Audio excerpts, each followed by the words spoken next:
Enggak ada. Kita kan prosesnya 5 itu. Ya. Bukan tersangka dari itu.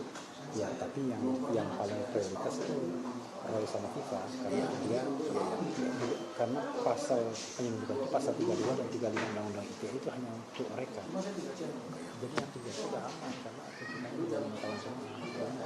Yang dua ini yang diincar. Sudah ya? Oke. Pergi. Datang duluan tapi selalu terlambat. Oke, semua standby ya kawan-kawan. Enggak, sebentar. Dia Ogi aja. Iya. Ogi aja. Volunya sini. Ogi aja ini.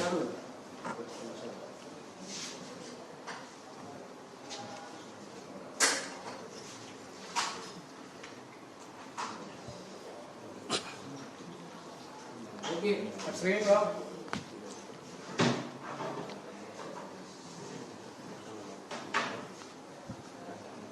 Hitung dulu Gi. Iya. Hitung mundur ya. Ogi aja. Iya, Biar Ogi. satu komando.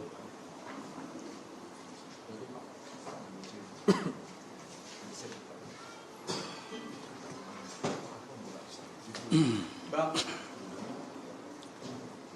Assalamualaikum warahmatullahi wabarakatuh.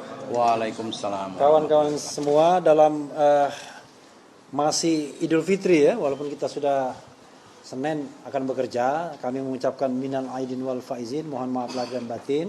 Dan ini adalah kegiatan pertama Troya, dan nanti ternyata ada juga forum purnawirawan TNI yang melakukan gugatan citizen lawsuit. Satu-satu nanti kita akan jelaskan. Pertama-tama kami mengucapkan terima kasih atas kehadiran rekan-rekan media sekalian dalam press conference yang kita adakan untuk membahas hal-hal sebagai berikut ya. Pertama, kita akan membahas nanti soal citizen lawsuit yang diajukan oleh 9 jenderal, 6 kolonel, dan 2 warga negara biasa. Citizen lawsuit terhadap apa? Kepada Pengadilan Negeri Jakarta Selatan ya. Ya. Atas dugaan melakukan abuse of power berupa penyelundupan hukum dalam penersangkaan kasus ijazah palsu terutama terhadap Roy Suryo dan Dr. Tifauza Tiasuma atau Dr. Tifa. Hal berikutnya yang akan kami sampaikan adalah soal tuntutan kami agar Polda Metro Jaya melalui PPID-nya itu menyampaikan permohonan kami akan daftar 709 alat bukti atau dokumen yang disita Polda Metro dalam rangka menetapkan tersangka. Itu yang kita ingin bahas juga, nanti Saudara Al-Katiri akan menyampaikan. Kalau tadi Saudara Yaya Setia Nagara ya, Yasena ya, oke. Kemudian kami juga bicara ada kemungkinan untuk melakukan citizen lawsuit, gugatan warga negara terhadap KPU, Komisi Pemilihan Umum, dan turut tergugatnya mungkin mantan Presiden Jokowi atau Presiden pada waktu itu karena sudah lalai tidak mengerjakan tugasnya dalam melakukan verifikasi faktual terhadap dokumen yang diserahkan pada waktu itu ijazah ya. Karena di belakang hari kemudian memang terbukti tidak ada yang namanya verifikasi faktual. Sehingga masih menjadi polemik. Berikutnya kami juga akan menyampaikan soal kemungkinan melakukan gugatan perbuatan melawan hukum terhadap mantan Presiden Jokowi karena setelah putusan dari Komisi Informasi Pusat yang namanya ijazah itu adalah dokumen publik. Sebelumnya dokumen publik tapi diperkuat lagi dengan putusan Komisi Informasi Pusat dan ada kewajiban dia untuk melakukan disclosure yang sampai hari ini tidak pernah dia lakukan, bahkan ketika ada kesempatan di citizen lawsuit Pengadilan Negeri Surakarta. Berikutnya kami juga berencana mengajukan kembali permohonan ke Mahkamah Konstitusi karena kami protes. Masa Mas Roy, Dr. Tifa tidak diterima legal standingnya mengajukan pasal-pasal yang menersangkakan mereka. Bagi kami itu ridiculous, lucu ya. Karena itu kami akan ajukan kembali dengan sebuah format yang lebih meyakinkan mengenai kerugian konstitusionalnya. Karena ingat itu bukan ditolak tapi dinyatakan tidak dapat diterima. Kemudian kami juga berencana insya Allah ya akan membuat laporan ke Bareskrim mengenai dugaan tindak pidana yang dilakukan oleh mantan Presiden Jokowi, karena mantan Presiden Jokowi setelah kita memperoleh bukti yang cukup mengenai ijazahnya dari KPU, baik KPUD maupun KPU nasional, terlihat ada kejanggalan-kejanggalan yang diduga itu merupakan tindak pidana. Salah satunya adalah misalnya bahwa dokumen-dokumen itu tidak konsisten. Harusnya kan kalau dokumennya satu kan konsisten, termasuk tanda tangan pihak yang menandatangani legalisasi atau legalisirnya.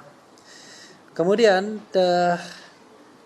kami juga barangkali akan mengajukan gugatan perbuatan melawan hukum mengenai kemungkinan proses yang sudah overtime ini.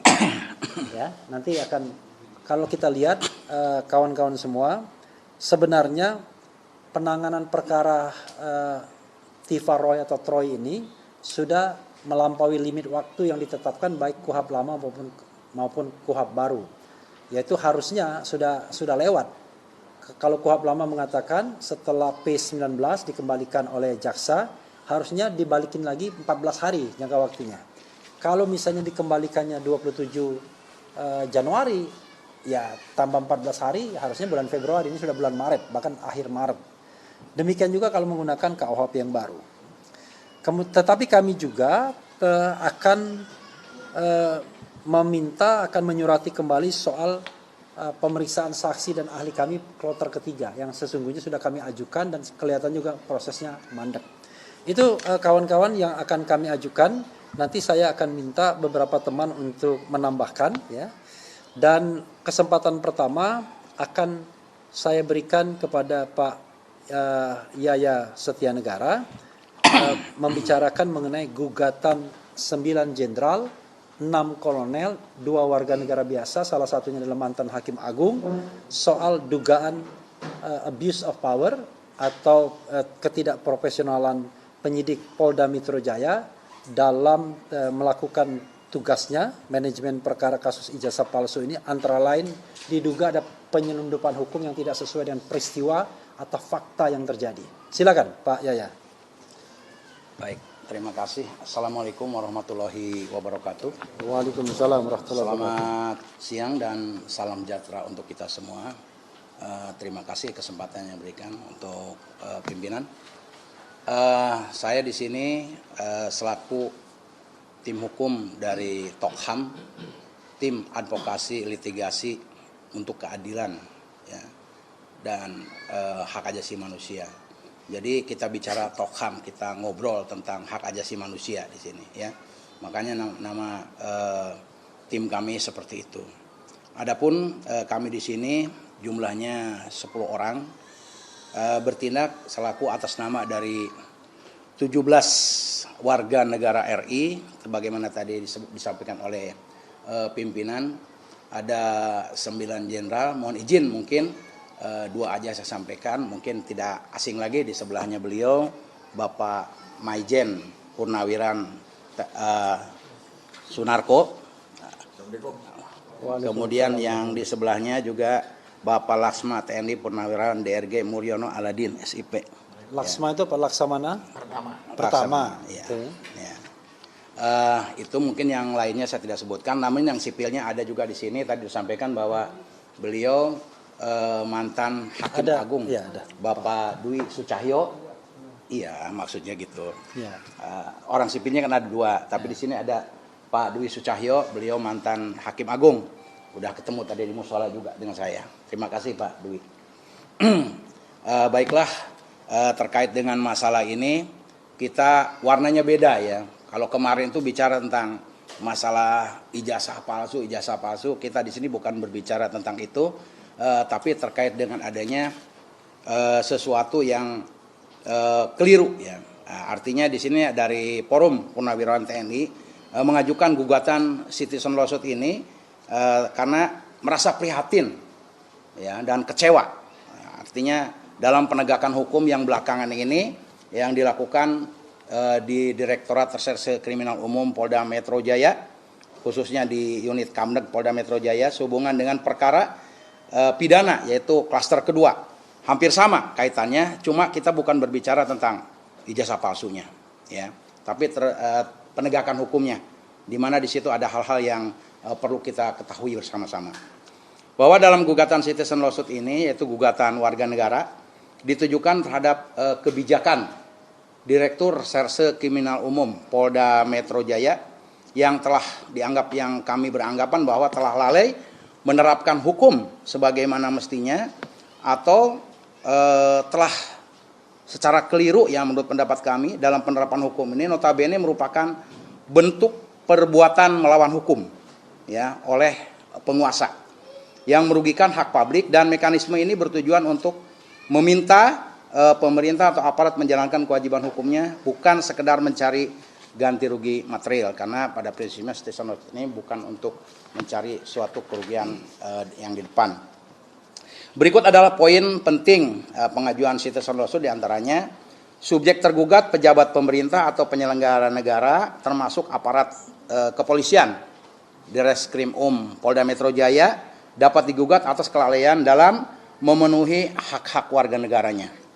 Kemudian dasar gugatan, yaitu gugatan diajukan ke pengadilan negeri atas dasar perbuatan melawan hukum yang bersifat abstrak atau kelalaian dalam penegakan hukum. Tujuannya untuk meminta pemerintah atau Direskrim Polda Metro Jaya agar bertindak sesuai aturan, bukan kerugian langsung secara perdata, oleh karena tindakan yang dilakukannya merugikan hak warga negara, dengan contoh kasus perkara pidana dengan tersangka Roy Suryo dan kawan-kawan sebagai pihak terkait. Dan di sini juga nanti yang selaku korban, ya, karena ini adalah merupakan salah satu gugatan atas kebijakan penerapan penegakan hukum yang keliru, korbannya justru bukan kepada Roy Suryo atau bukan kepada siapa, tapi korbannya adalah kepada 4 orang yang melapor, karena dia melaporkan kemudian ada penerapan hukum yang keliru. Ya, diantaranya 4 korban, yaitu mungkin saya kedepankan nanti akan dibaca secara rinci. Diantaranya Bapak Jokowi Dodo, kemudian Lecumanan, Andi Kurniawan, dan Sumoyo Second, ya, itu akan dijadikan korban kaitan dengan citizen lawsuit ini.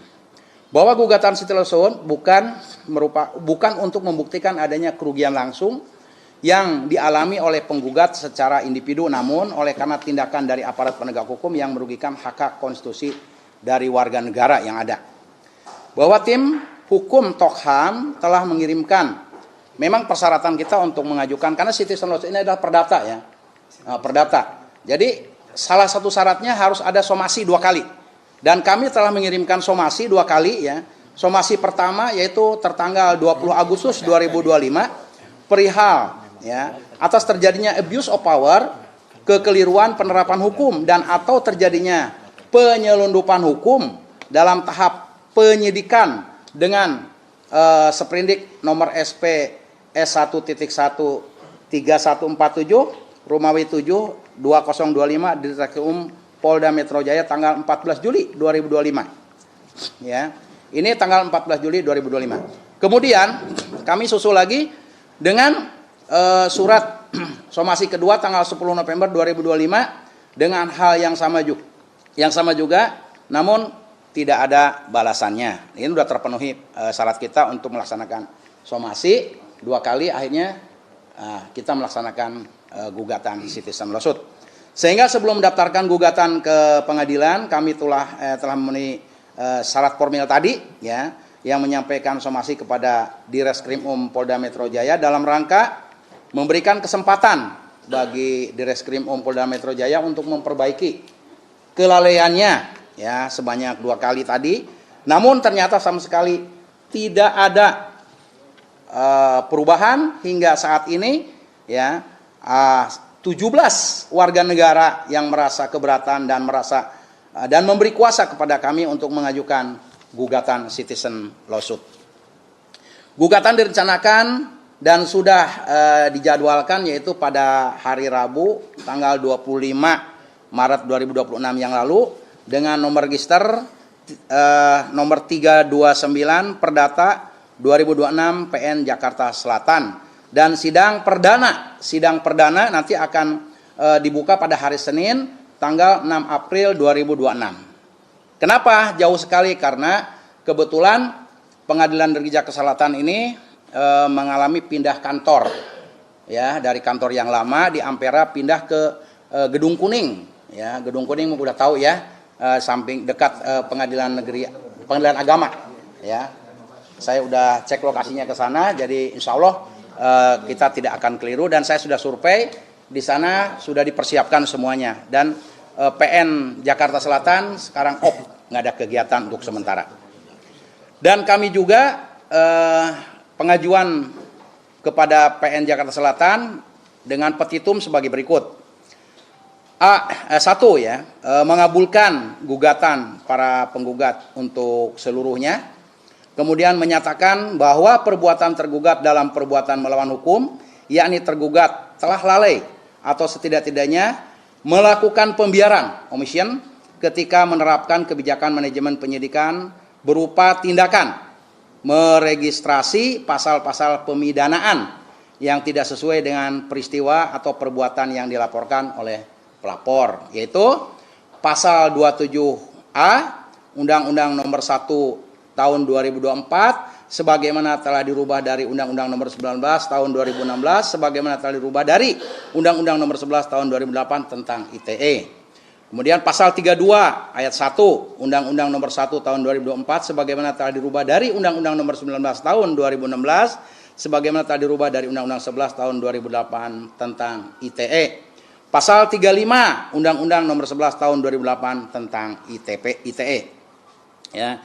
Sehingga juga tidak memenuhi prinsip good governance dan asas-asas hukum, sehingga sepatutnya dimenai sebagai telah terjadi penyelundupan pasal-pasal pemidanaan yang nyatanya tidak sesuai dengan peristiwa atau perbuatan yang terjadi atas pelaporan perkara pidana laporan polisi nomor LP B2831 2025 SPKT Polda Metro Jaya tanggal 30 April 2025 atas nama pelapor Insinyur Haji Joko Widodo, jungto surat perintah penyidikan nomor SP Sidik S113147 Romawi 7 2025 di Treskrimum Polda Metro Jaya tanggal 14 Juli 2025, jungto surat penetapan tersangka nomor S-TAP S41899 Romawi 11 2025 di Treskrimum Polda Metro Jaya tanggal 7 November 2025 dan berdampak atas kerugian diri terlapor KRMT Roy Suryo Notoprojo dan beberapa orang lainnya. B.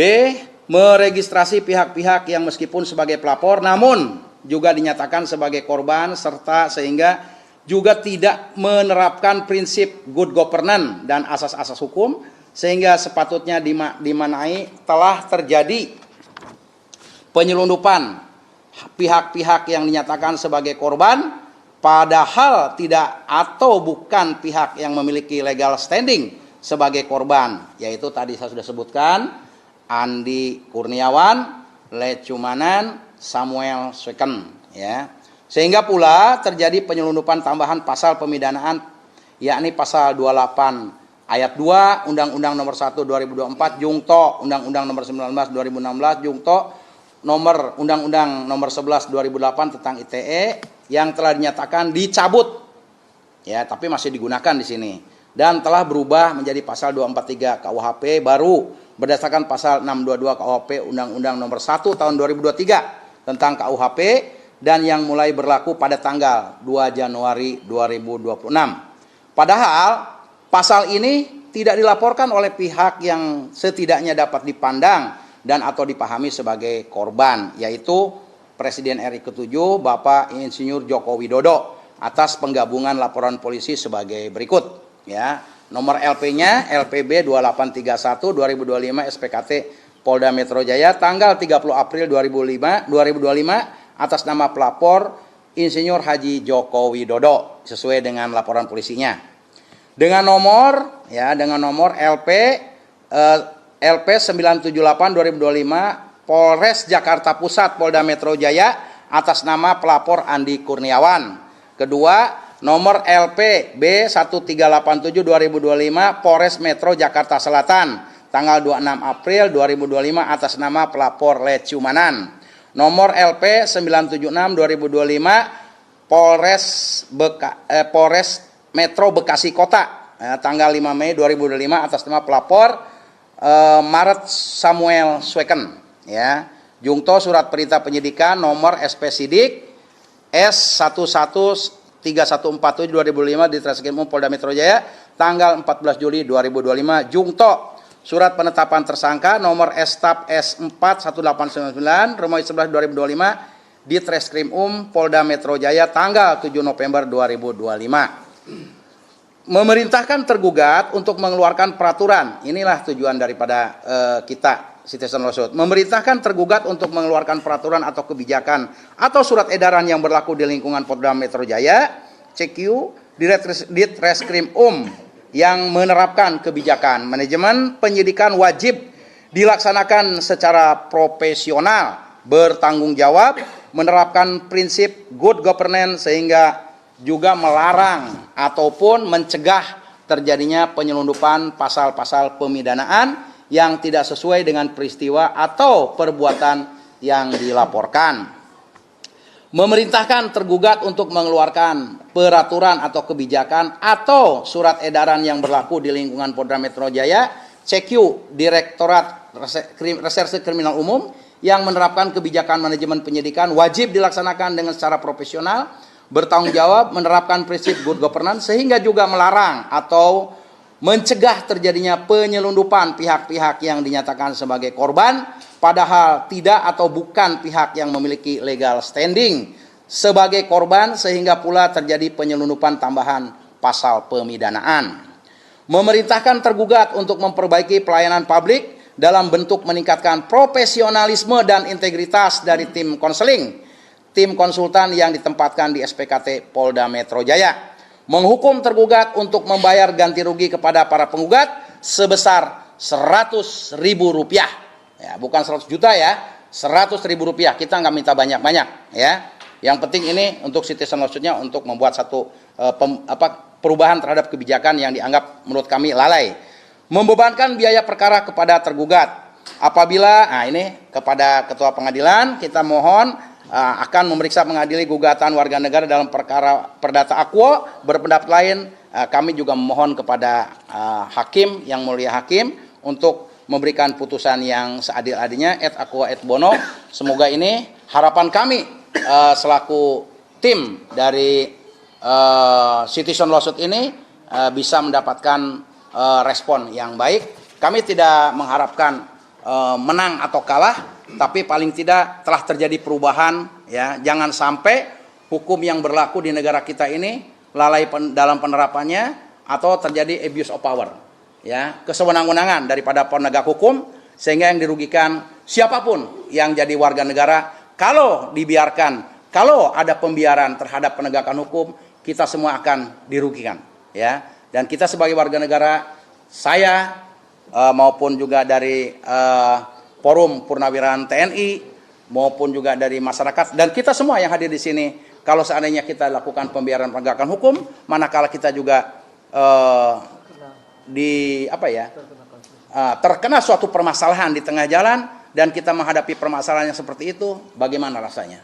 Ya, mari kita tegakkan hukum sebaik-baiknya di negara Republik tercinta ini. Semoga bisa berjalan sesuai dengan yang seharusnya dan secara profesional dilakukan oleh para penyidik kita. Mungkin itu yang kami sampaikan selaku tim Tokham Citizen Lawsuit. Semoga apa yang kita lakukan di bulan Syawal ini, insya Allah kita dilindungi Allah Subhanahu Wa Taala dan semoga kebenaran selalu berada di atas segalanya. Terima kasih. Wabillahi taufiq wal hidayah. Assalamualaikum warahmatullahi wabarakatuh. Waalaikumsalam warahmatullahi wabarakatuh. Tadi itu ya Pak Yaya Setia Negara, lawyer dari Tokham.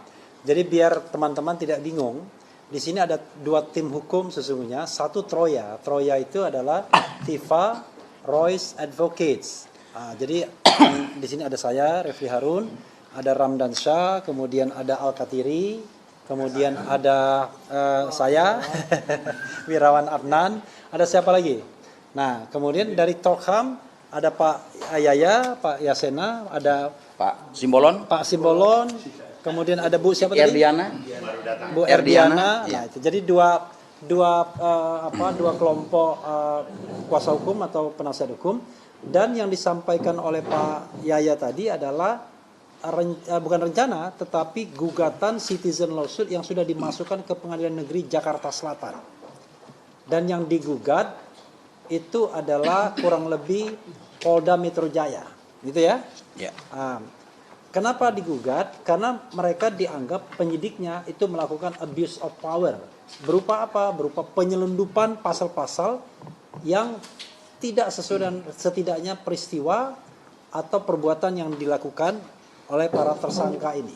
Kita tahu bahwa di klaster 2 yang dijadikan tersangka itu adalah Dr. Tifa, kemudian Roy Suryo, dan Rismon.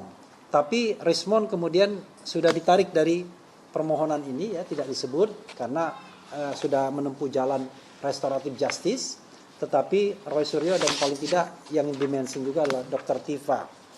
Kenapa begitu? Karena mereka dikenakan pasal yang kebangetan ancaman hukumannya, yaitu pasal 32 Undang-Undang ITE tahun nomor 11 tahun 2008 yang ancaman hukumannya 8 tahun penjara. Pasal 32 ayat 1. Dikenakan juga pasal 35 yang ancaman hukumannya 12 tahun penjara. Nah, tetapi dikenakan juga pasal 28 ayat 2 yang ancaman hukumannya 6 tahun penjara, tetapi ketika diubah dalam KUHP yang baru ancaman hukumnya tinggal 4 tahun. Pasal berapa? 243 tadi ya. Kemudian dikenakan juga pasal 27A Undang-Undang ITE, Undang-Undang nomor 1 tahun 2024 yang merupakan perubahan terakhir dengan ancaman hukuman 2 tahun penjara. Jadi beliau rupanya Tolham melihat bahwa ini sudah abuse of power karena mengenakan pasal-pasal yang tidak masuk akal. Dan itu pula yang sebenarnya dipermasalahkan oleh para penasihat hukum baik Dr. Tifa maupun Mas Roy Suryo. Jadi karena ada kesejajaran ide dan pikiran, maka kita menggelar press conference bareng, gitu ya. Nah, sekarang saya ingin memberikan kesempatan kepada prinsipal. Tadi prinsipalnya, ini mohon maaf, karena ini untuk kebutuhan media, Pak Yaya tidak mau menyebutkan semuanya. Padahal media itu penting siapa namanya kan? Ada, sudah pegang semua. Ya, sudah pegang semua, tapi karena press conference kita sudah harus omongkan. Jadi, yang mengajukan itu adalah Maijen TNI Purnawirawan Sunarko, MD. Pak Narko ada di sini, ya. Mantan Danjen Kopassus. Kemudian ada Sunarko MD, ex Hakim Agung ad hoc. Ada di sini Pak Dwi Sucahyo. Ya. Pak Dwi Cahyo, ini Dwi Cahyo dari sorry. Ex Hakim Agung ad hoc Dwi Cahyo Suarsono, SH. Kemudian ada Laksamana TNI Purnawirawan Dr. Andes Sony Santoso, Laksma ya. Laksamana pertama ini ya. Sony Santoso, kemudian ada Laksamana pertama TNI Purnawirawan Dr. Gigi Muryono Aladin, SIP MM. Kemudian adalah Marsekal Muda ya nih, Marsda nih. Oke. Ada Marsekal Muda TNI Purnawirawan Insinyur Muhammad Amin Shah MSC. Kemudian ada Marsekal Muda TNI Purnawirawan Nazir Shah. Ada Marsekal Muda TNI Purnawirawan Firdaus Samsudin. Kemudian ada Brigjen TNI Purnawirawan Sudarto SIP. Kemudian ada Brigjen TNI Purnawirawan Dedi Priyatna AT. Ada Brigjen TNI Purnawirawan Jumadi. Kemudian ada 6 kolonel yang juga ikut. Kolonel TNI Purnawirawan Kusumastono, Kolonel TNI Purnawirawan Muhammad Nur Saman MSI, ada orangnya di sini ya, Pak Nur. Kemudian ada juga Kolonel Purnawirawan Sri Rajasa Chandra yang kita juga biasa dengar ya. Kolonel Laut Purnawirawan Hasnan, ada Kolonel Laut Purnawirawan Joko Indro Wahyono, ada Kolonel Laut Purnawirawan Supandi Ali. Kemudian ada satu warga negara Insinyur Haji Komardin SH MMM yang pernah mengajukan gugatan ke Pengadilan Negeri Sleman ya atas ijazah Jokowi juga. Itu yang mengajukan ya. Dan selain abuse dalam hal melakukan penyelundupan, mereka juga mempermasalahkan penggabungan dari pihak-pihak yang dianggap tidak punya legal standing. Tadi ada Samuel Swekin, ada Andi Kurniawan, ada Lecumanan atas nama Pradi Bersatu kalau Lecumanan, yang kemudian menghasilkan pasal baru 28 ayat 2 dengan ancaman hukuman 6 tahun. Jadi mereka menganggap penggabungan tersebut harusnya tidak sah, tidak sesuai dengan manajemen perkara yang benar, karena menggabungkan pengaduan Pak Jokowi yang tentu punya subjektivitas merasa terhina itu soal lain, dengan orang-orang yang tidak punya legal standing yang mengaku sebagai korban. Orang tanya korbannya di mana? Apa kerugian para pengadu ini kan nggak jelas, ya kan? Oh, oke, Mas Roy sudah datang ya. Oke, karena itu kita nanti akan memberikan kesempatan kepada Pak Sunarko untuk menyampaikan sepatah dua buah kata terkait dengan gugatan yang diajukan ini. Silakan Pak Narko. Terima kasih Pak Refli. Assalamualaikum warahmatullahi wabarakatuh. Waalaikumsalam Salam warahmatullahi sejahtera wabarakatuh. bagi kita semua. Saya mewakili sekumpulan warga negara yang kebetulan tadi sudah disebutkan oleh Pak Refli. Kebetulan terdiri dari 9 jenderal, kemudian 6 kolonel, 2 ada warga 2 sipil. mantan hakim agung dan mantan lawyer. Jadi jumlahnya ada 17 orang. Kami sebagai prinsipal mengajukan gugatan citizen lawsuit ini karena kami melihat ada ketidakprofesionalan aparat penegak hukum. Yang tadi dikatakan ada diduga penyelundupan pasal-pasal hukum, ada abuse of power yang mengakibatkan bisa merugikan, mencelakakan sekumpulan warga negara lain, yaitu saudara Roy CS. Sekarang korbannya baru itu. Kalau ini dibiarkan, tidak dibuka, ini aparat bisa sewenang-wenang berikutnya. Bisa habis kita nih warga negara dibikin oleh aparat-aparat yang tidak profesional ini. Karena itulah kami mengajukan citizen lawsuit ini yang tadi sudah dijelaskan cukup jelas oleh para lawyer. Karena kepedulian kami terhadap penegakan hukum. Semoga citizen lawsuit ini akan bisa membuka kebenaran. Akan bisa menunjukkan kebenaran. Dan buntutnya nanti, akhirnya nanti itu akan bisa menenangkan kita rakyat. Jangan seenaknya saja aparat penegak hukum, dalam hal ini adalah Polda Metro Jaya. Kita tahu ini masalahnya pertama kan karena gugatan jasa palsunya Jokowi. Kemudian bisa justru yang menuntut itu belum mendapat keterangan ini jasanya. Tahu-tahu dia ditersangkakan. Kan namanya ini kriminalisasi terhadap warga negara. Itulah latar belakang ini kenapa kami kami sekumpulan warga negara ini bukan orang ya. Lawsuit Bukan suruhan nih boneka. Sekian yang bisa saya sampaikan secara singkat karena tadi sudah dijelaskan secara jelas oleh lawyer kami.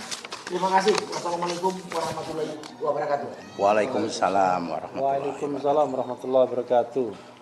Silakan mungkin akan ditambahkan Pak Muryono Aladin. Laksamana ya? Laksamana pertama. Oh, mic ini digeser. Oke, sorry. Geser semua. Oke, digeser. Baik, terima kasih. Assalamualaikum warahmatullahi wabarakatuh. Waalaikumsalam. Teman-teman media yang kami hormati, tadi telah disampaikan oleh Mayor Jenderal TNI Purnawirawan Sunarko MD, kenapa kami yang tergabung dalam Forum Purnawirawan Prajurit TNI mengajukan citizen lawsuit. Bahwa karena apa? Karena terjadi abuse of power, ya, kemudian terjadi penyelundupan pasal-pasal pemidanaan, ya, yang tidak sesuai dengan kasusnya, sehingga ini akan merugikan teman-teman kami, ya, Mas Roy dan kawan-kawan terhadap apa yang dilakukan oleh Dinas Reserse Kriminal Umum Polda Metro Jaya. Oleh karena itulah kami mengajukan ke Pengadilan Negeri Jakarta Selatan untuk supaya Polda Metro Jaya memperbaiki kebijakannya di dalam melaksanakan proses pemidanaan dari para tersangka atau yang ditersangkakan.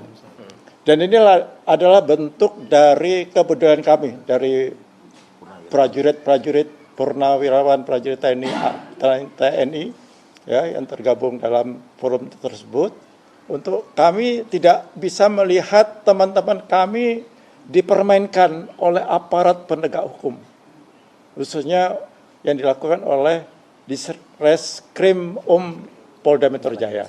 Dan ini kasat mata yang tadi telah disampaikan, diuraikan oleh teman-teman lawyer, bahwa terjadi penyelundupan pasal-pasal, kemudian terjadi juga abuse of power dan sebagainya. Dan ini kalau kita diamkan mau kemana penegakan hukum yang diberlakukan di Indonesia ini.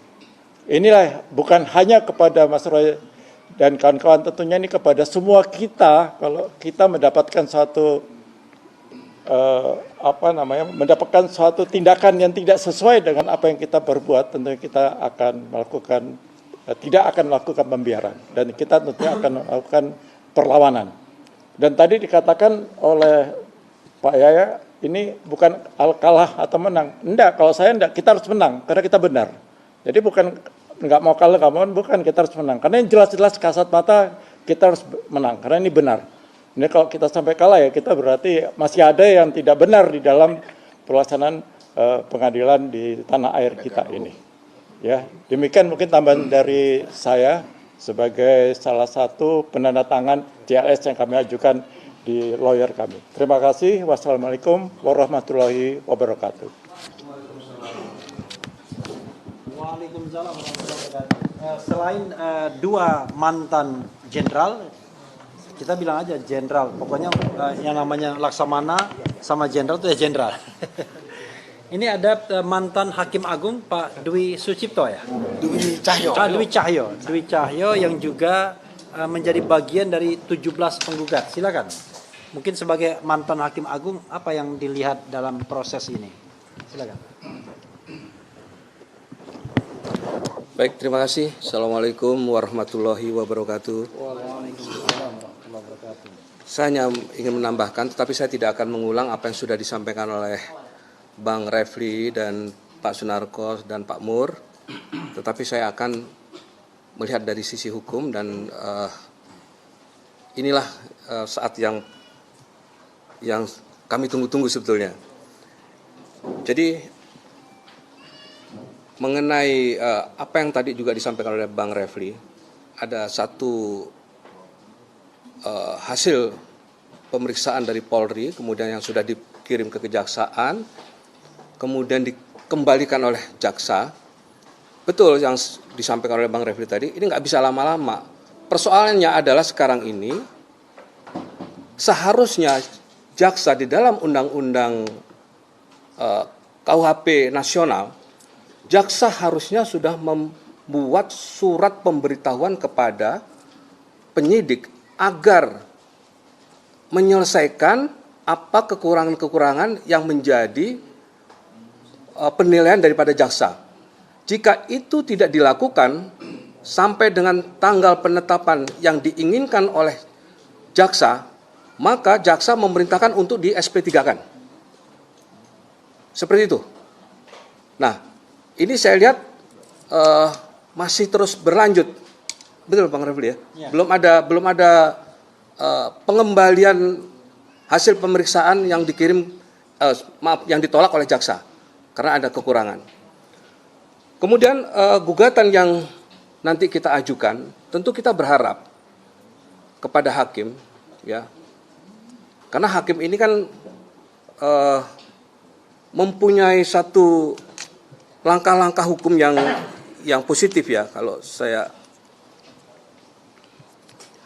Jadi kita berharap bahwa langkah hukum yang akan nanti dilakukan oleh Pengadilan Jakarta Selatan, oleh Majelis Hakim, bahwa Majelis Hakim harus berani melakukan yang namanya judicial activism. Harus itu. Ya. Nah, karena di situ tentu yang kita harapkan adalah di dalam judicial activism itu ada hak diskresi yudisial terhadap hakim. Disitulah kesempatan hakim untuk menyidangkan persoalan ini, ya, yang kita ajukan gugatan perbuatan melawan hukum ini, tidak ada lagi nanti alasan macam-macam, padahal seorang hakim sudah diberikan ruang mengenai proses hukum yang akan dilakukan, langkah-langkah termasuk melakukan judicial activism. Disinilah nanti akan kita uji keberanian seorang hakim di dalam memutus perkara ini. Kita lihat, mudah-mudahan, insya Allah, dan saya yakin, hakim nanti yang menangani masalah ini adalah hakim, saya yakin, saya tahu persis ya, di Jakarta Selatan itu, hakim-hakimnya cukup punya potensi yang, pengalaman yang sangat memadai, ya di Jakarta. Kalau sudah masuk di Jakarta, di DKI, itu tentu hakim-hakim pilihan semua. Dan saya yakin hakim-hakim di Jakarta Selatan nanti itu akan melakukan yang terbaik, yang akan memenuhi keadilan untuk kita semua. Terima kasih. Assalamualaikum warahmatullahi wabarakatuh. Waalaikumsalam warahmatullahi wabarakatuh. Kawan-kawan semua ya, sebelum kita lanjutkan dengan materi Troya, saya ingin memberikan kesempatan kepada kawan-kawan kalau ingin bertanya. Jangan sampai sudah jauh semua, nanti apa maksudnya ini dan lain sebagainya. Ada nggak yang mau bertanya? Silakan. Agak gede suaranya. Iya, Bang Idris, saya dari Kompas TV pengen tanya. Artinya sekarang kasusnya itu di Polda itu statusnya P19 atau seperti apa? Ya. Berarti kan dikembalikan dari kejaksaan ke penyidik gitu ya. Nah, yang kedua mungkin sedikit aja Bang, mungkin konklusi aja dari gugatan ini seperti apa? Tadi penyuluhan kelalaian dan juga penyuluhan hukum yang dimaksud seperti apa gitu? Iya, nanti saya minta Pak Yaya akan menambahkan ya. Kalau soal P19 sebenarnya kan time frame-nya udah lewat.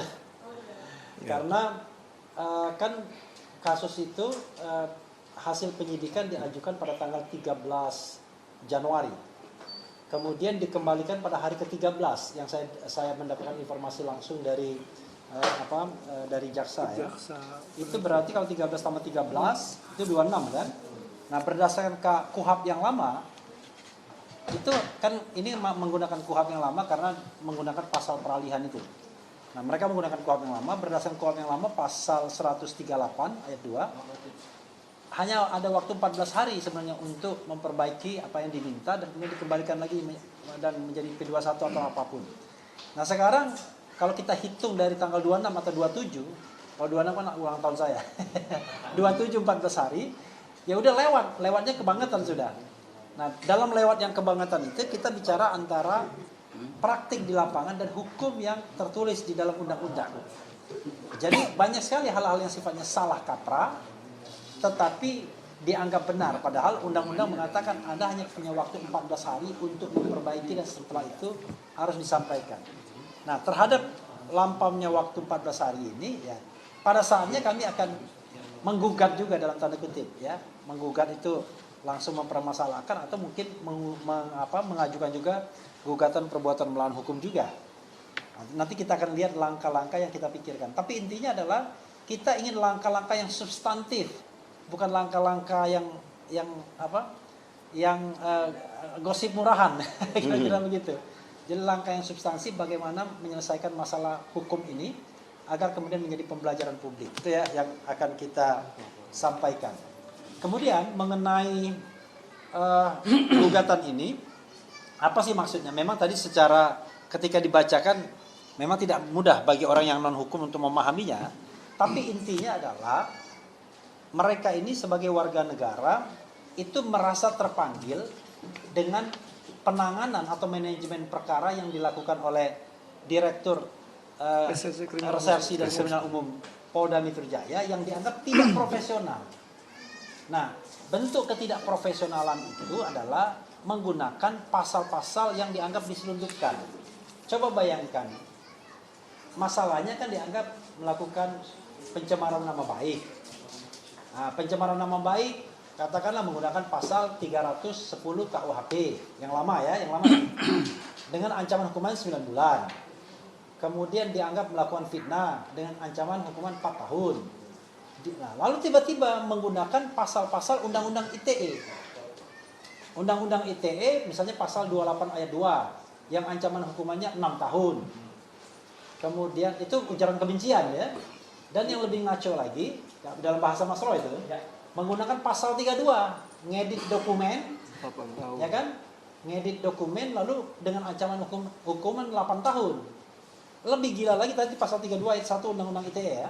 Yang lebih gila lagi menggunakan pasal 35 ngedit dokumen yang palsu seolah-olah jadi otentik. Artinya kan Pak Jokowi mengakui bahwa dokumennya tidak otentik, diedit oleh Mas Roy jadi otentik, kan begitu? Dengan ancaman hukuman 12 tahun. Nah ini bagi kita ngawur, rupanya ditangkap juga oleh bapak-bapak TNI ini dan kemudian menggandeng Tokham untuk menyampaikan gugatan citizen lawsuit agar kemudian ini menjadi perhatian sebagai sebuah kebijakan umum dan kebijakan khusus tentunya yang nanti bagaimana caranya diterapkan dalam kasus ijazah palsu ini.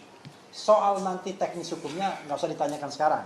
Intinya adalah kita meminta bahwa ada kebijakan yang tidak menggunakan abuse of power dengan cara menyelundupkan hukum untuk sebuah kasus yang sesungguhnya kasus dia adukan pencemaran nama baik tiba-tiba dipakai pasal-pasal lain yang tidak relevan dan bahkan mengkonfirmasi seolah-olah Pak Jokowi mengakui ijazahnya palsu lalu diedit oleh Mas Roy jadi asli, kan begitu? Dengan penggunaan pasal 35 Undang-Undang ITE ini. Paham ya? Oke. Ada lagi yang mau bertanya? Oke. Saya tambahkan. Oh, tambahkan, silakan. Kalau tambahkan Bapak harus bergeser ke sini.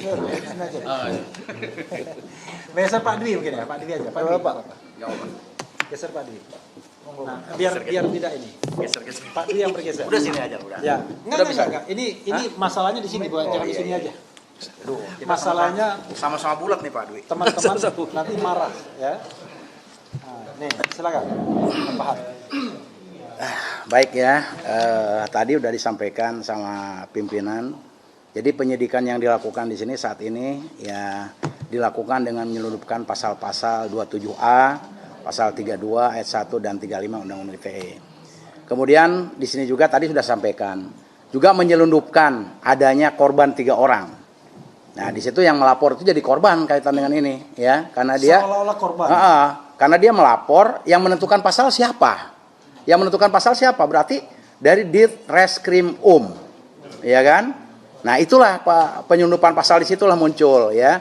Jadi korban mereka itu yaitu Andi Kurniawan, Lecumanan dan Samuel Syuken ya. Seolah-olah jadi korban. Ya, termasuk penyelundupan pasal 28 ayat 2 Undang-Undang ITE tadi sudah disampaikan. Saat ini juga diajukan gugatan citizen lawsuit karena ini atas keprihatinan warga negara dan menimbulkan kekecewaan ya terutama untuk Forum Purnawirawan TNI ya. Dan kita semua ya kaget kita kalau dibiarkan seperti ini mau jadi apa kita hukum kita ke depan ya. Sehingga diharapkan penyidikan akan menunggu gugatan citizen lawsuit sampai dengan selesai. Artinya citizen lawsuit ini kan perdata. Perdata itu harus didahulukan. Jadi otomatis untuk pidana itu terkait dengan kasusnya Pak Roy Suryo CS nggak bisa lanjut dulu dong kalau citizen lawsuit sementara lagi berjalan gitu. Mau berjalan sebulan, 2 bulan, setahun, 2 tahun nggak tahu, terserah dari pengadilan ya. Nah seperti itu ya. Kemudian berdasarkan pasal 139 KUHP dan atau Perma nomor 1 tahun 56 dan SEMA nomor 4 tahun 80 silakan nanti dilihat ya. Sehingga sepatutnya penyidikan Polda Metro Jaya itu harus menunggu selesainya gugatan citizen lawsuit. Terjawab ya tadi pertanyaannya. Jadi kalau dikaitkan dengan adanya penundaan dan lain sebagainya itu jawabannya udah sangat-sangat lengkap karena kalau namanya perdata lagi berjalan ya pidananya otomatis ya nggak boleh diinikan dulu ya, harus menunggu selesai. Oh, ya. okay. Makasih. Ya untungnya kita ngerti bahasa Indonesia, diinikan dulu. Nah, ya. Kita sama-sama itu. Ya, sudah paham ya. Kira-kira ada pertanyaan lagi nggak soal citizen lawsuit dari Purnawirawan TNI? Oh, ditambahin sedikit. Mas Roy mau menambahkan, silakan. Ini citizen lawsuit dulu ya? Ya, citizen lawsuit. Ya, jangan yang lain dulu. Ya. Baik. Rekan-rekan sekalian, Assalamualaikum warahmatullahi wabarakatuh. Ya, jadi saya akan nambahkan apa yang tadi belum disampaikan. Yang pertama, supaya tidak ada pertanyaan, kenapa kok tiba-tiba ada kuasa hukum yang lain. Tadi Mas Refli sudah menyampaikan bahwa nanti penyampaiannya adalah atas nama Troya. Ya, Troya itu Tifa Roy Advocates. Ya. Nah sekarang kalau teman-teman lihat, kok ada nama baru Tokham. Ini bukan nama baru Tokham tuh. Kalau teman-teman perhatikan, Pak Yaya, Bu Erdiana, Pak kemudian ya Pak itu selalu ikut ketika pemeriksaan saya sejak awal. Ya, jadi kalau teman-teman perhatikan ketika pemeriksaan di Polda Metro Jaya, di samping didampingi teman-teman dari Bang Refli, juga terus terang saya sebut teman-teman dari TAKA ya, Bang Ahmad Kosinudin kan. Saya selalu didampingi juga oleh tadi ini ada persatuan dari semuanya. Dan waktu itu adalah ketika saya hormat betul ya kepada Bapak-bapak Purnawirawan TNI ya, Pak Narko, kemudian ada juga Pak Mur, ada kemudian juga ada mantan hakim ya, Pak Nursam juga, kemudian banyak banget ya sampai dengan 17 yang ada di sini. Kemudian malah beliau-beliau itu benar, Mas, ini kami geram selaku warga masyarakat. Jadi disitulah warga masyarakat. Bagaimana caranya? Kemudian warga masyarakat bisa ikut memberikan masukan kepada. Nah, kemudian para kuasa hukum kami kemudian berembuk supaya tidak kemudian berat pada tim yang sudah ada sebelumnya TAKA, supaya tidak berat kepada Troya, maka di sini ditangani oleh Tokham. Jadi clear ya anunya apa posisinya. Jadi kita adalah satu adalah kita semuanya bersatu untuk menyampaikan ini. Tadi secara teknis sudah disampaikan juga oleh Pak Yaya tentang bagaimana status dari perkara perdata itu. Dan sudah jelas ya. Kita tidak mencari duit, tuntutannya hanya 100.000, ya kan gitu. Jadi bukan jutaan atau bahkan miliaran, enggak. Ini adalah untuk mengingatkan pemerintah, mengingatkan Polda Metro. Karena dalam KUHP yang baru ya di Undang-Undang Nomor 23 tahun 2025 ya di pasal 23 ya. KUHP di KUHP di pasal 23 itu poin 7 itu jelas betul bahwa aparat itu juga bisa dipidana. Ada aturannya di situ kalau melakukan abuse of power. Jadi saya kira tambahan saya sementara itu dulu, Mas Refli. Ya, kalau di luar kewenangan tuh, jadi artinya nanti kita akan sampaikan lagi ketika pada Troya. Jadi sekali lagi terima kasih, apresiasi saya untuk bapak-bapak dari Purnawirawan TNI bersama dengan Tokham dan juga ada ahli pidana juga yang membantu saya waktu itu ketika diambil kesaksiannya Pak Dr. Kandidat Didit ya Wijayanto. Terima kasih. Ya, benar-benar clear ya. Jadi karena ini penggugatnya itu bukan Troya, bukan Tifa Roy Suryo, tapi penggugatnya adalah 17 warga negara, 9 jenderal, 6 kolonel dan 2 warga sipil, maka kemudian yang menjadi kuasa hukum atau penasihat kuasa hukum ya dalam konteks ini karena perdata itu adalah tim dari Tokham yang sebenarnya juga tidak asing bagi teman-teman sekalian karena kerap juga mendampingi Mas Roy dan lain sebagainya. Itu dari press conference mengenai yang terkait dengan citizen lawsuit ya. Nah, materi berikutnya adalah kalau bapak-bapak berkenan mundur nggak apa-apa juga biar nanti bagian dari setelah ini Troya gitu ya. Nanti silakan yang tim Troya untuk maju ke depan ya kan. Jadi sekali lagi kawan-kawan semua yang belum familiar dengan Troya, setelah Rismond mengambil jalan untuk meminta restoratif justice, ya kan? Kemudian kita mengundurkan diri sebagai penasihat hukum Rismond Sianipar dan rupanya Rismond juga mencabut kuasanya, maka kemudian kita bergabung dalam tim yang baru namanya Troya. Troya itu Tifa Royce pakai apostrof S gitu, advocate. Yang dibentuk oleh 2 prinsipal yang tersisa, yaitu Mas Roy dan Dr. Tifa. Jadi itu harus paham ya. Nah, Troya itu yang hadir di sini ada saya dan Ramdan Shah, kemudian ada Mas Wirawan Adnan sebagai koordinator litigasi. Pak Yasena tergabung juga ya bisa menjadi jembatan ke Mas Roy. Kemudian ada Abdullah Al-Katiri yang juga koordinator TPDT. Jadi gini, biar jangan bingung, masing-masing prinsipal ini ada tim pribadi masing-masing. Kalau Mas Roy di-assist oleh selain Taka juga ada Tokham, kemudian Dr. Tifa ada yang namanya tim pembela Dr. Tifa. Tetapi ketika mereka bergabung dua di sini, maka yang muncul adalah Troya, gitu ya. Dulu Bala RRT, Ya. tapi karena satu R-nya sudah quit, maka tinggal Troya ya, Tifa Royce Advocate. Nah, itu ya. Al-Katiri aja pakai K ya. Ya. Nah, Al-Katirinya pakai K. Al-Katirinya pakai K ya, pakai bukan Q. Q. Nah, oke. Materi berikutnya yang ingin kita share adalah mungkin dengar-dengar tadi kaget-kaget kok banyak sekali gugatan-gugatan yang akan kita sampaikan. Begini saudara sekalian, dalam permainan ijazah palsu ini, kita ingin menggeser permainan ini kepada substansinya. Ya. Substansinya itu adalah apakah ijazah mantan presiden itu asli atau palsu. This is the question. Bukan apakah Mas Roy melakukan ujaran kebencian, pencemaran nama baik atau fitnah. Harusnya kalau pakai urutan yang baik, itu diselesaikan dulu pembuktian ijazah palsunya dalam kasus perdata citizen lawsuit di Solo atau Surakarta. Atau Bareskrim tidak cepat-cepat menghentikan penyelidikan pada tanggal 22 Mei 2025 yang lalu. Harusnya mereka menyelesaikan dulu secara solid berdasarkan putusan pengadilan bahwa ijazah itu palsu atau asli. Tapi yang kita lihat sekarang adalah alih-alih membuktikan ijazah itu palsu atau asli, yang terjadi adalah Mas Roy ditersangkakan karena dianggap melakukan fitnah, ujaran kebencian atau pencemaran nama baik. Dr. Tifa juga begitu, Rismond juga sebelumnya begitu. Kita tidak tahu apakah nanti RJ-nya akan diterima atau tidak. Kemudian di klaster 1 ada Rustam Effendi, Rizal Fadila dan Kurnia Tri Royani. Dan hari-hari terakhir ini mainnya main pinggiran lagi. Wah, ya. kasar. Gosip-gosip, isu-isu dan lain sebagainya. Karena itu kita tidak mau melayani hoax seperti itu. Ya. Kita kembalikan pada rel sesungguhnya dengan meletakkan masalah pada sesungguhnya apakah ijazah Jokowi itu asli atau palsu.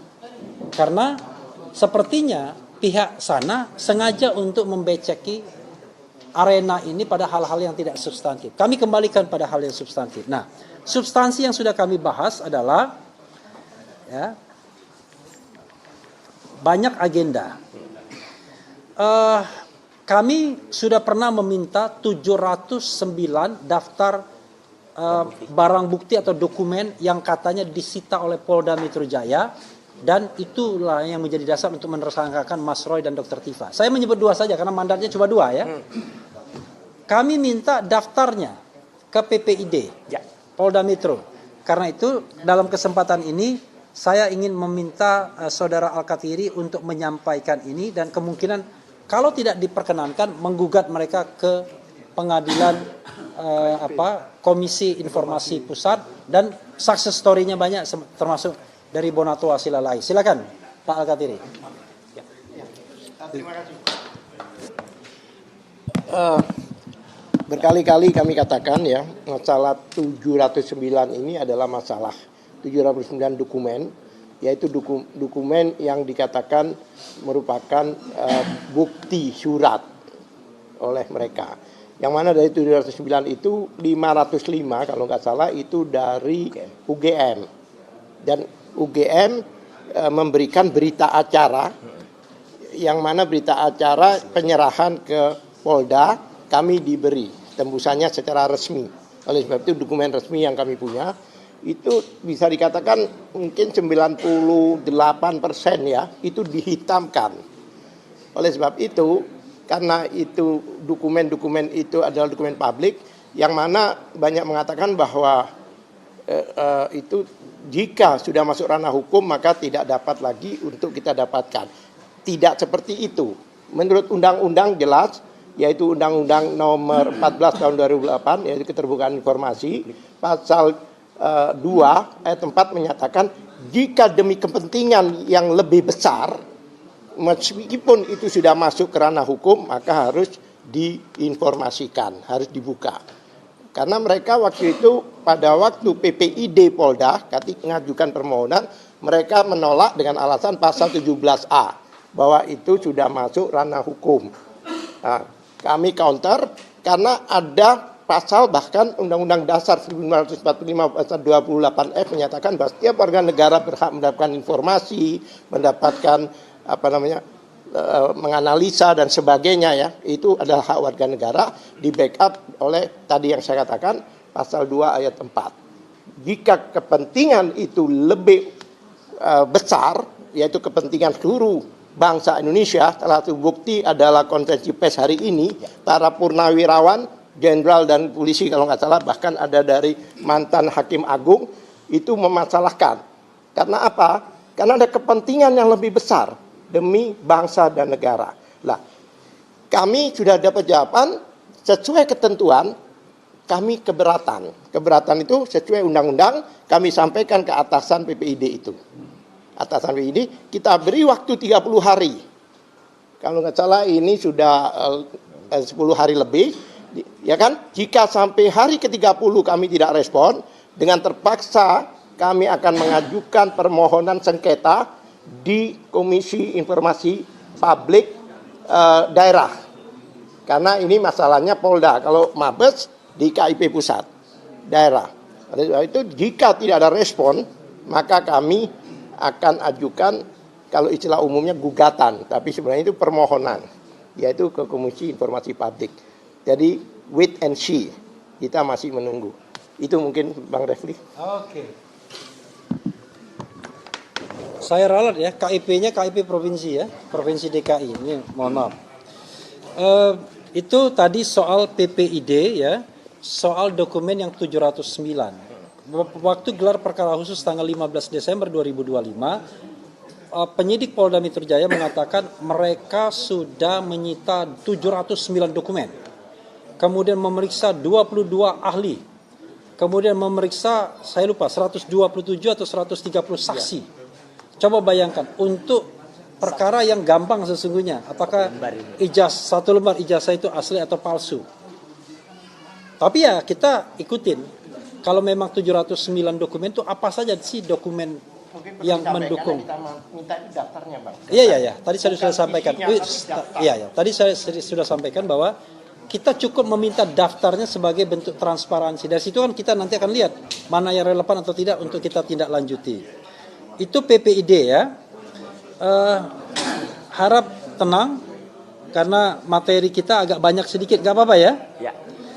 Mumpung masih lebaran gitu. Dan tolong aspirasi sayap kiri atau sayap kanan jangan terlalu ribut. Walaupun mantan jenderal tetap kita peringatkan, ya kan? Oke. Nah, materi berikutnya adalah yang ketiga adalah ini materi yang sesungguhnya tadi seharusnya rekan Munarman yang menyampaikan, tapi rekan Munarman tadi berpamitan, yaitu kemungkinan sudah kita rapatkan tadi, kita mengajukan juga gugatan citizen lawsuit, gugatan warga negara terhadap KPU. Karena kita tidak ingin KPU ini tidak bekerja berdasarkan prinsip-prinsip good governance, clean government.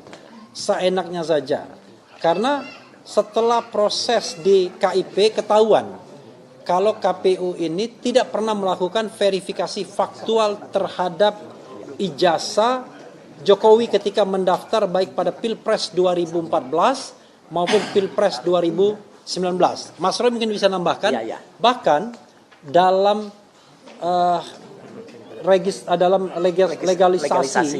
legalisasi itu ada hal yang meragukan soal tanda tangan pejabat, yaitu Dekan Fakultas Kehutanan yang masa jabatannya 2012 ya? Iya, kok ternyata kok di situ di 2014 masih tercantum namanya. Dan juga di dalam dokumen legalisasi itu tidak terdapat tanggal kapan legalisasi dilakukan. Jadi itu juga menjadi persoalan yang kemudian kita akan gugat KPU agar dia bekerja lebih baik gitu. Memang banyak hal yang kita akan lakukan ya. Nah, itu hal berikutnya. Lalu poin berikutnya yang juga saya sampaikan, sebenarnya Munarman yang harus menyampaikan adalah bahwa nanti kita berencana juga melakukan gugatan PMH, perbuatan melawan hukum, terhadap mantan Presiden Jokowi dalam rangka apa? Dalam rangka transparansi. Yes. Setelah adanya putusan KIP, Komisi Informasi Pusat atau DKI ini? Pusat ya? Pusat. itu mengatakan bahwa dokumen ijazah itu informasinya itu adalah publik. Dan sebelumnya sebenarnya undang-undang KIP juga mengatakan itu publik. Sehingga ada kewajiban paling tidak untuk transparan berdasarkan azas-azas umum pemerintahan yang baik. Nah, kita selama ini tidak pernah melihat Pak Jokowi itu menggelar press conference untuk menunjukkan ijazah yang diklaimnya sebagai ijazah asli. Bahkan cenderung berlindung di balik proses hukum seolah-olah ijazahnya itu sudah disita oleh Polda Metro Jaya. Padahal penyitaan itu sendiri juga membawa pertanyaan. Karena yang biasanya disita barang bukti. Barang bukti apa? Barang bukti hasil kejahatan. Lah, kalau ijazahnya asli kok disita? Iya kan? Biasanya kalau ijazahnya asli, ya disimpan. Kalau dia masih muda, masih fresh graduate kan untuk melamar pekerjaan kan, kok disita? Oke. Itu menjadi pertanyaan. Itu ada Pak Didit tuh, ahli hukum kalau mau tanya-tanya nanti ya. Ahli hukum pidana. Karena itu kita minta gugatan pengadilan memerintahkan agar Pak Jokowi melakukan tindakan yang transparan. Kita tidak mempermasalahkan apakah ijazahnya palsu atau tidak karena sudah ada forum Citizen Lawsuit di Solo, tapi kita ingin memerintahkan pengadilan agar Pak Jokowi bersikap transparan, menunjukkan ijazahnya secara transparan. Paling tidak bisa dipotret oleh Mas Roy dan kemudian diuji lagi. Ya kan? Karena sampai saat ini yang diklaim sebagai ijazah asli itu adalah yang diperlihatkan pada tanggal 15 Desember 2025 yang kita cuma lihatnya 5 menit. Tanpa disentuh, tanpa bisa dipotret, dan dalam plastik. Tanpa dirobah dan dalam plastik. Sehingga kita tidak bisa menilai apakah embossnya ini benar-benar emboss atau embus-embusan, apakah watermarknya ini benar-benar atau tidak. Makanya kemudian ketika dalam pembelaan saya tetap rely on dengan Mas Roy. Setelah dipertunjukkan tersebut ya tetap 99,9% palsu menurut keyakinan kami. Ya. Nah, tiba-tiba ada termul yang mengatakan wah dia sudah menghina kepolisian dan lain sebagainya. Itulah orang-orang yang kemudian menyebarkan hoax kemana-mana ya. Karena substansinya nggak kuat, tidak bisa berdebat substansi, tiba-tiba main pinggiran ya. Oke. Itu saya unfortunately Munarmannya tidak ada. Kemudian berikutnya adalah nanti. Mas Roy pembulat dia. Nanti. Kemudian kita juga akan menggugat kembali, menyampaikan lagi permohonan ke Mahkamah Konstitusi. Karena kami sangat-sangat tidak puas dengan Mahkamah Konstitusi yang kami anggap aneh. Sudah jelas-jelas Mas Roy, Dr. Tifa, waktu itu masih ada Rismond. Itu dirugikan dengan pasal-pasal ini. Kerugian konstitusionalnya adalah tidak ada kepastian hukum. Orang melakukan penelitian, melakukan penilaian, adjustment dan lain sebagainya kemudian ditersangkakan. Kan berarti kan melanggar pasal-pasal dalam konstitusi tentang perlindungan hukum, tentang kepastian hukum dan lain sebagainya. Terutama pasal 28D. Tetapi unfortunately legal standingnya ditolak oleh Mahkamah Konstitusi yang membuat kami bingung, pusing. Tetapi kami tidak menyerah, kami akan ajukan kembali dengan sebuah konstruksi yang mudah-mudahan jauh lebih meyakinkan dan menantang Mahkamah Konstitusi untuk menyidangkan perkara ini dan tidak berlindung di balik legal standing dan lain sebagainya. Karena ini bukan hanya untuk kepentingan Mas Roy, tapi untuk kepentingan kita ke depan agar tidak mudah orang dikriminalkan karena berpendapat. Coba bayangkan, kita tidak yakin bahwa ijazah itu memang sejak tahun 85 mau dilaporkan oleh para termul, ya kan? Kurang kerjaan. Oke, itu materi berikutnya yang seharusnya Munarman yang menyampaikan. Berikutnya adalah MK itu saya ya. Kemudian ketujuh, ini ada seorang warga negara, mudah-mudahan dia tidak keberatan disampaikan namanya Edi Mulyadi yang akan melaporkan kembali Jokowi ke Bareskrim Mabespori karena sudah melakukan yang namanya pelanggaran hukum atau bahkan kejahatan, pemalsuan dokumen dan lain sebagainya. Nanti kita lihat konstruksinya. Dan beliau berniat untuk mengadukan kembali. Kenapa? Karena kita menemukan banyak sekali fakta-fakta baru yang seharusnya dipertimbangkan oleh Bareskrim Mabespori untuk memproses kasus ini bukan hanya sekedar dumas, tetapi LP, laporan polisi yang kemudian ditahapkan dengan proses penyelidikan dan penyidikan. Buktinya banyak sekali, surat ada, kemudian ahli ada, saksi ada, petunjuk ada, ya, dokumen elektronik ada. Mudah sekali untuk membuktikan bahwa ijazah ini harusnya bisa dikategorikan sebagai palsu. itu dan ini rekan Aziz yang akan melakukannya. Saya juga Aziz juga tidak ada di tempat.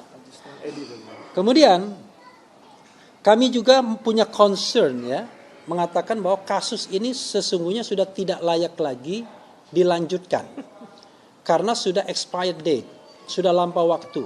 Berdasarkan pasal 138 ayat 2 KUHP yang lama, karena mereka mengatakan menggunakan KUHP yang lama karena berdasarkan aturan peralihan itu kalau sudah masuk dalam tahap penyidikan maka digunakan KUHP yang lama.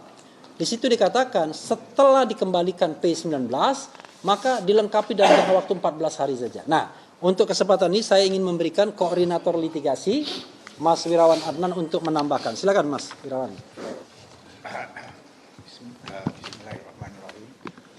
Intinya adalah bahwa kami terus akan melakukan litigasi. Litigasi itu adalah tindakan hukum yang dilakukan secara ofensif, yaitu pertama tadi adalah akan melaporkan tindakan Jokowi atas perbuatan melawan hukumnya mungkin kemungkinan akan kita lakukan lagi di Pengadilan Negeri Solo. Ini berbeda dengan citizen lawsuit yang telah kami lakukan ya, yang mengujinya adalah soal ijazah ya.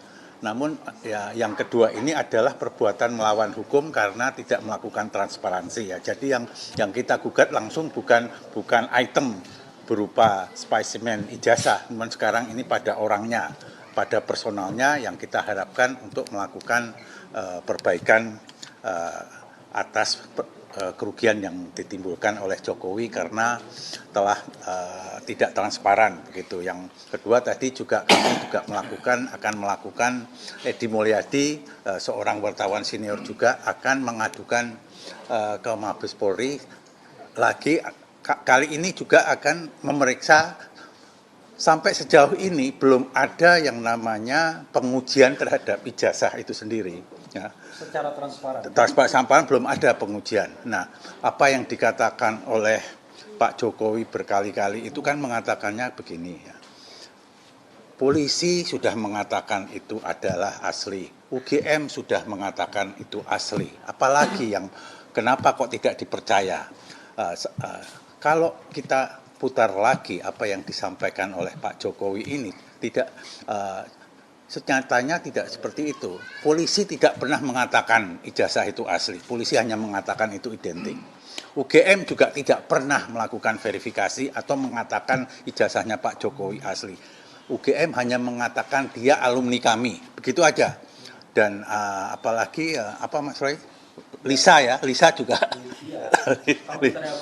komputernya tanggal lulusnya dua ya itu. Jadi tidak pernah ya, oleh karena itu ya kami bersemangat untuk terus ya melakukan litigasi terhadap kebenaran apakah benar ijazahnya Pak Jokowi ini asli atau tidak ya. Sampai sejauh ini belum ada lembaga. Kalau Polri sekarang ini adalah mengatakan telah melakukan lapor, dia berada pada konflik of interest karena telah digugat di Pengadilan Negeri Solo sebagai tergugat 4 ya, sehingga dia tidak lagi mempunyai kompetensi untuk mengatakan atau mempunyai kompetensi untuk menguji ijazah itu sendiri. Oleh karena itu kami berpendapat ya sebagai koordinator litigasi bahwa yang harus menguji keabsahannya itu adalah lembaga non lapor Polri gitu Mas Refli. Oke.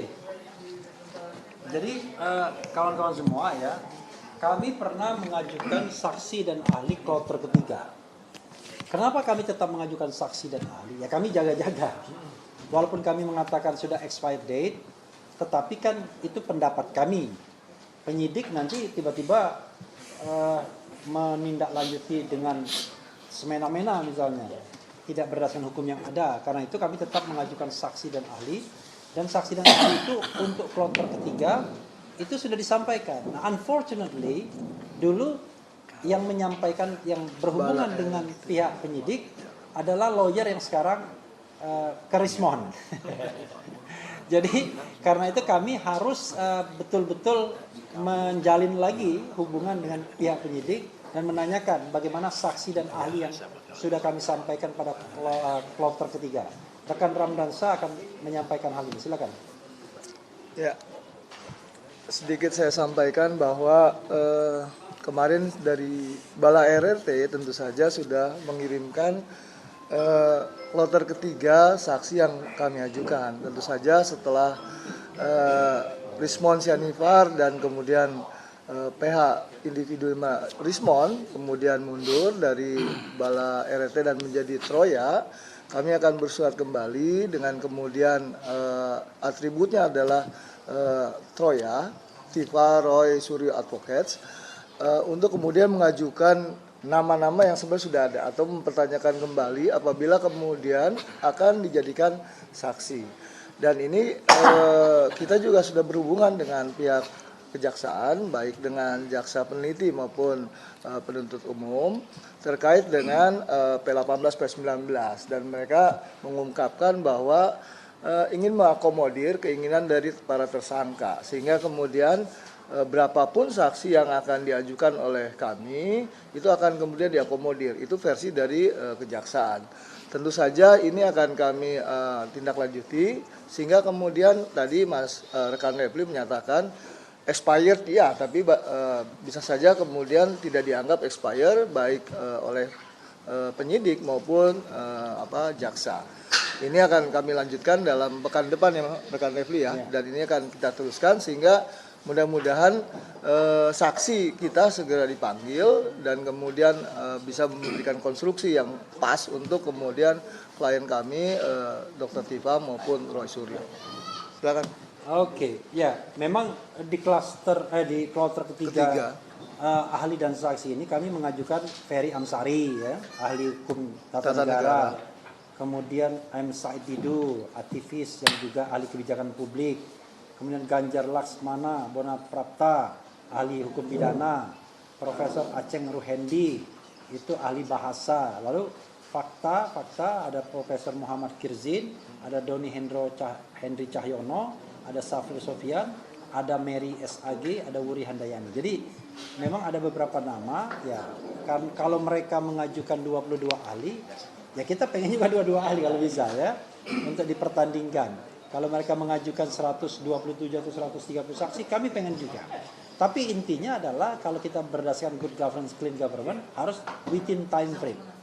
Nah, ini sudah lewat time frame-nya. Karena itu ini yang kemudian menjadi catatan serius dalam proses dalam manajemen perkara kasus ini. Mas Roy terakhir akan membulatkan dan menunjukkan kaos apa yang dipakai.